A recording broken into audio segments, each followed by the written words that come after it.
Welcome to Home Brewskis. Thank y'all for coming back and watching the next episode. This time we're going against the gods, and we're going to show you how to start a campaign somewhere that isn't a tavern. Oh no! The gods are here!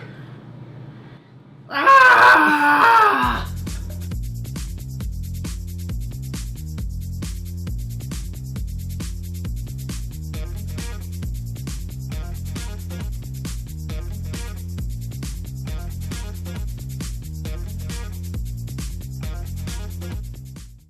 Alright, so our first idea is rather than starting off your characters in the tavern where you have the full introduction and everything like that, start them off in the middle of a mission. Where they have to interact with each other and they more meet naturally. Mm-hmm. So the first one here is they're going to be transporting a zombie or a sick person, rabid person, a rabid person. Out of a giant town and maybe to like a shaman or a medicine man outside of town because their clerics can't do anything about it. They've tried and they just can't. And so this one, you're going to be traveling, or your party is going to be traveling to the shaman outside of town with a zombie or a rabid person, whatever you decide, inside of this caravan. And I would probably start them off just already 5-10 minutes outside of the castle. That way, like we said earlier, you can skip that introduction. That might end up being really awkward, and cause sometimes if you're starting with new players, they don't necessarily know how to start jumping into that role and role playing. Exactly. This way, you're starting kind of them forcing off. them. Yeah, this way they're starting them off in a situation that they can react to versus you just meeting someone else in the party. Yeah. And so, as far as the dynamics of this encounter, because it's an encounter now, so as you're traveling, make the zombie, as the DM, you would be rolling to see if the zombie breaks out. And the whole point of the mission is they're supposed to get the zombie or whatever to the shaman alive, right? And so say if it does end up breaking out, now the party has to try to either corral it back into place and tie it back down, or they can kill it if they want. Yeah, it really just depends. And this is a way we also thought about it. This is a way for you as a DM to see what kind of pathway you think your party's going to head down. The evil kill everything, murder hobo path. Or follow the narrative. Yeah, follow the narrative. And not even follow the narrative, but be the heroic people in the city or the heroic people in the town. Yeah, and this is a way for you to shape your future encounters to sort of appeal to that side of them. Yeah, and they get to decide how they want to play the game, and you just kind of roll with the punches. Yes. This is also a way to just make your game so much more enjoyable for your team. Because this is what they decided, not necessarily what you did. You're not railroading them, yeah. Yes, and I know as a DM you create a story for them. But it's possible that they will jump on the other side of the story. And start creating it also, yeah. Mm-hmm. And tell them that at the beginning, before you even start playing. Take the roleplay seriously, and takes a lot of the work off of you for one. Yes. And it makes the story more what they want and feel less railroaded. And not even that, it makes the story more realistic. Yeah. Because it's what they would choose in a heat of a moment decision. Yeah, exactly. And not just like, hey, I think he wants me to do this. Yeah. Okay, but back to it. So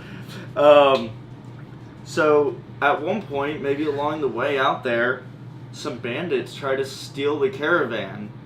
Does your party say, hey, there's some messed up stuff back there, you probably don't want it? Or do they go, alright, yeah, take it. Have fun, bud. There's a contagion in the back of that caravan. Yeah, exactly. Or animals like a herd of buffalo are passing in front of the path. Yeah. And now you have to sit there. You have to sit there and wait for the herd to pass, while in the meantime, the zombies having more time to break out. And another thing that we thought about it with this is that not only is there a chance of the zombie breaking out in the middle of this pathway, but say you're traveling through a small town. Yeah. And just on your way to the big city, the big jail in the area. Say you're traveling through one of the smaller towns and the zombie breaks out. He is now in the middle of a populated area with the ability to turn more people into what he is. So that just adds a little bit of an extra fucking oomph to your story. Yeah. You have anything else for this one? That's about it for that one. Alright. And now, catch you on the flip side for the next one.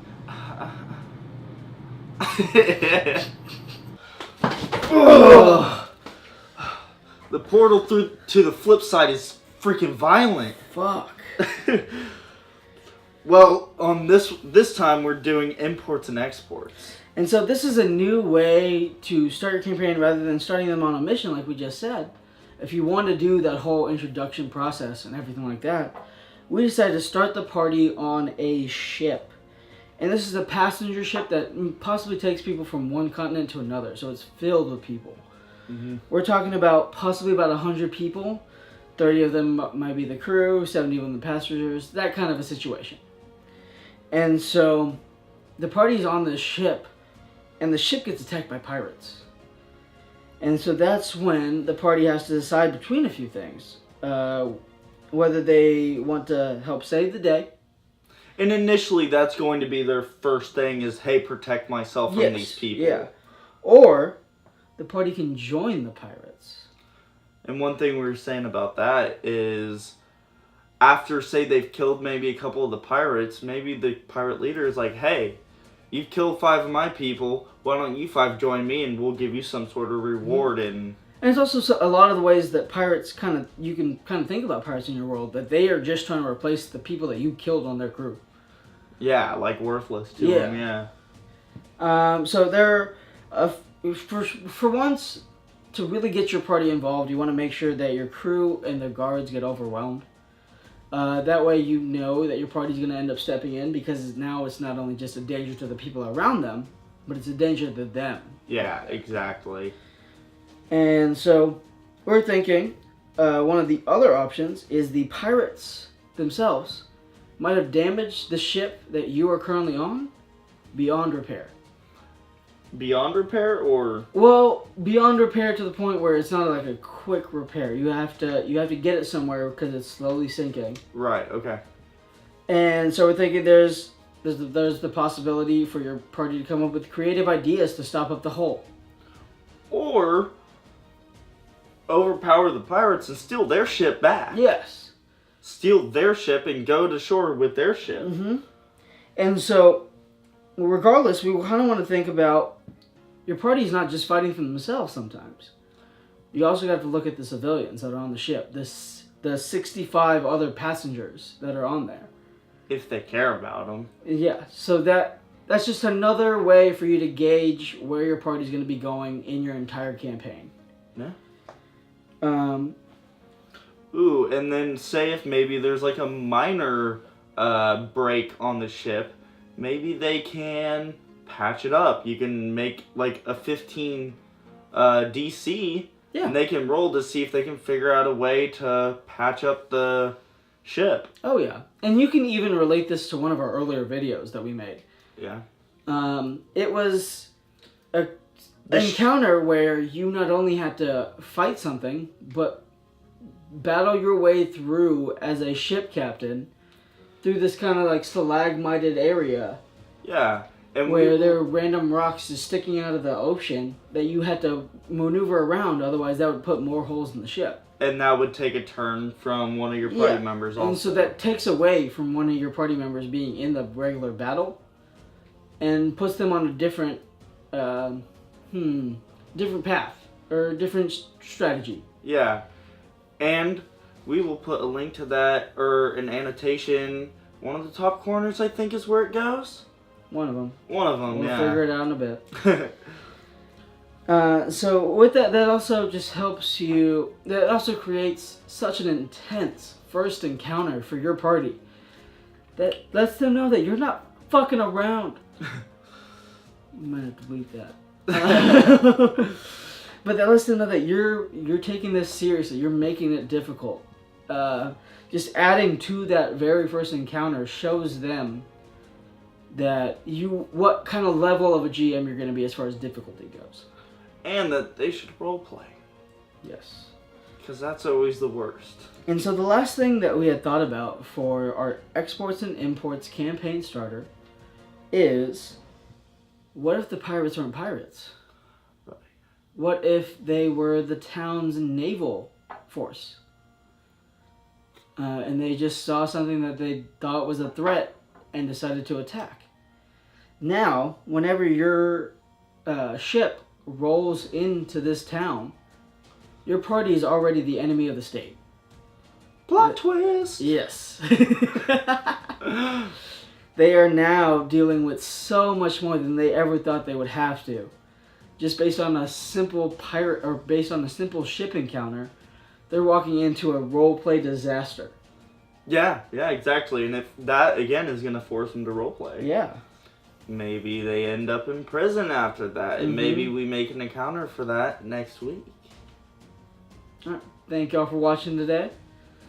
We have so much more coming up for y'all in the next couple days. Check us out on our Instagram and Twitter, right up here. We do have a Facebook too, but we don't post much on it, so... Yeah. But it's there. We'll post videos on it. Yeah, sure. Okay. Thank y'all for watching, guys. Deuces, bitches.